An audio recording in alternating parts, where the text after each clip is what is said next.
അദ്ധ്യായം 114. അന്നാസ്. മക്കയിൽ അവതരിച്ചത്. ജനങ്ങളുടെ രക്ഷിതാവും രാജാവും ആരാധ്യനുമായ അള്ളാഹുവോട് ശരണം തേടാൻ പഠിപ്പിച്ചിട്ടുള്ളതുകൊണ്ടാണ് ഈ അദ്ധ്യായത്തിന് ഇപ്രകാരം പേർ നൽകപ്പെട്ടത്. ബിസ്മില്ലാഹിർ റഹ്മാനിർ റഹീം. ഖുൽ അഊദു ബിറബ്ബിൻ നാസ്. പറയുക, മനുഷ്യരുടെ രക്ഷിതാവിനോട് ഞാൻ ശരണം തേടുന്നു. മലികിൻ നാസ്. മനുഷ്യരുടെ രാജാവിനോട്. ഇലാഹിൻ നാസ്. മനുഷ്യരുടെ ദൈവത്തോട്.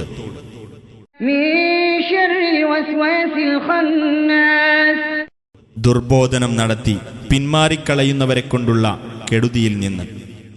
അല്ലദീ യുവസ്വിസു ഫീ സുദൂരിൻ നാസ്. മനുഷ്യരുടെ ഹൃദയങ്ങളിൽ ദുർബോധനം നടത്തുന്നവർ. മിനൽ ജിന്നതി വന്നാസ്.